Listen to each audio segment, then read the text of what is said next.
السلام علیکم ناظرین، آج ہم آپ کو دنیا کے ایک ایسے ملک جو کبھی پاکستان کا حصہ ہوا کرتا تھا لیکن اب یہ علاقہ پاکستان سے الگ ہو چکا ہے۔ جی ہاں، آج ہم جا رہے ہیں بنگلہ دیش کی سیر پر۔ یہاں کے لوگ کس طرح زندگی گزارتے ہیں اور ہم آپ کو دکھائیں گے بنگلہ دیش کی وہ خوبصورتی جو شاید آپ نے پہلے کبھی نہ دیکھی ہو۔ تو چلیے شروع کرتے ہیں بنگلہ دیش کے اس شاندار اور دلچسپ سفر کو۔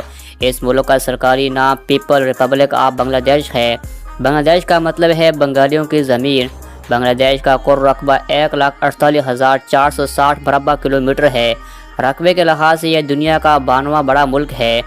آبادی کی بات کی جائے تو یہاں 17 کروڑ لوگ رہتے ہیں، جو کہ دنیا میں آبادی کے لحاظ سے 8واں بڑا ملک ہے اور اسلامی دنیا میں آبادی کے لحاظ سے تیسرا بڑا ملک ہے۔ ورلڈ بینک کی رپورٹ کے مطابق جب 16 دسمبر 1971 کو بنگلہ دیش نے پاکستان سے آزادی حاصل کی تو یہ دنیا کا دوسرا قریب ترین ملک تھا، لیکن آج یہ جنوبی ایشیا کی دوسری اور ایشیا کی 10ویں بڑی معیشت ہے، جبکہ پاکستان اس لسٹ میں 17ویں نمبر پر ہے۔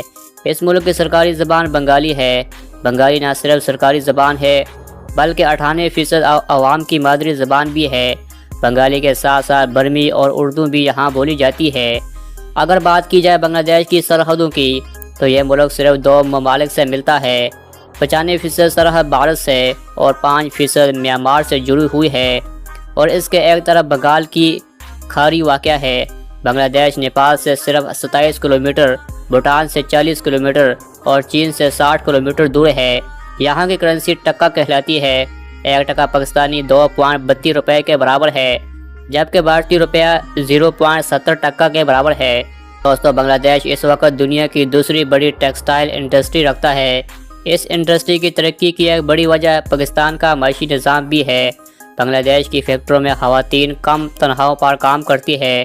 یہاں بجلی سستی ہے اور ٹیکس فری سہولیات بھی موجود ہے، جس کی وجہ سے سستے داموں کپڑا تیار کیا جاتا ہے۔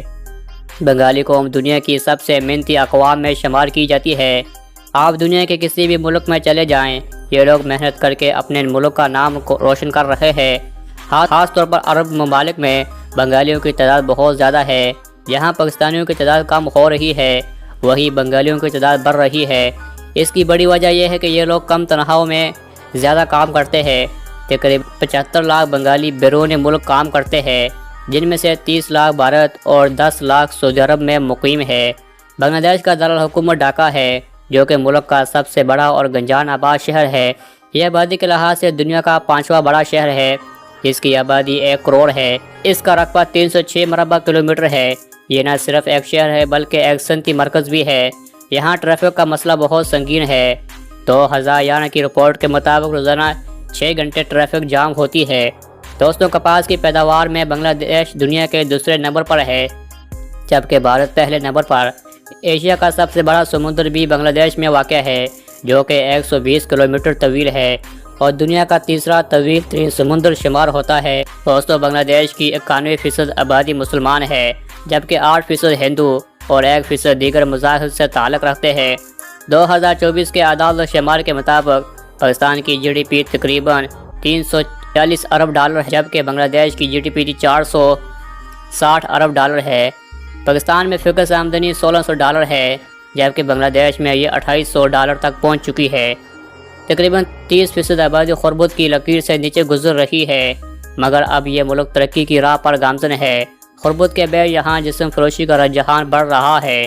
ہر سال تقریباً 30,000 لڑکیاں دوسرے ممالک سے جسم کے لیے بیچی جاتی ہے۔ 1971 میں اس ملک کی حالت انتہائی خراب تھی۔ کرنسی کی کوئی قدر نہیں تھی۔ پاکستانی روپے پر بنگلہ دیش مہر لگا کر استعمال ہوتا تھا۔ جب بنگلہ دیشی کرنسی چھپی تو اس کی کوئی قیمت نہیں تھی، لیکن آج صورتحال یہ ہے کہ پاکستانی روپیہ بے قدر ہو چکا ہے۔ اس ملک کا کالنگ کوڈ +880 ہے اور انٹرنیٹ ڈومین ہے۔ بنگلہ دیش کو دریاؤں کی سرزمین بھی کہا جاتا ہے۔ یہاں تقریباً 700 دریا بہتے ہیں۔ یہ ملک مچھلی کی پیداوار میں بھی دنیا کا 10واں بڑا ملک ہے۔ اندازاً یہاں 15 لاکھ افراد مچھلی کی خرید و فروخت سے جڑے ہوئے ہیں۔ ڈھاکہ کو دنیا میں مساجد کا شہر بھی کہا جاتا ہے۔ اندازاً یہاں 6000 سے زائد مساجد موجود ہے۔ چین اور جرمنی کے بعد بنگلہ دیش ملبوسات میں دنیا کا تیسرا بڑا ملک ہے۔ بنگلہ دیش میں 15 ہوائی اڈے ہیں، جن میں سے 3 بین الاقوامی پروازوں کے لیے استعمال ہوتے ہیں۔ یہاں 9 بندرگاہ بھی موجود ہے جو درآمدات و برآمدات کے استعمال کی جاتی ہے۔ شرح خواندگی تقریباً 75% ہے۔ یہاں کی چائے اپنی اعلیٰ معیار کی وجہ سے دنیا بھر میں مشہور ہے۔ دنیا کی 5% سے زیادہ چائے صرف بنگلہ دیش میں پیدا ہوتی ہے۔ یہاں کا چاول بھی دنیا بھر میں اعلیٰ کوالٹی کی وجہ سے مقبول ہے اور اس کی مانگ بہت زیادہ ہے۔ بنگلہ دیش کا پرچم سبز اور سرخ رنگ پر مشتمل ہے۔ سبز رنگ یہاں کی مسلمانوں کی اکثریت ظاہر کرتا ہے، جبکہ سرخ دائرہ 1971 کی آزادی کے لیے بہائے گئے خون کی یاد رہتا ہے۔ جس طرح پاکستانی پاسپورٹ پر بھارتی ویزا حاصل کرنا مشکل ہے، ویسے ہی بنگلہ دیشی ویزا بھی پاکستانیوں کے لیے بہت مشکل ہے، لیکن اگر آپ کا وہاں خون کا رشتہ ہو تو ویزا بہت آسانی سے مل جاتا ہے، جبکہ بنگلہ دیشیوں کے لیے پاکستان کا ویزا بہت آسانی سے دستیاب ہے۔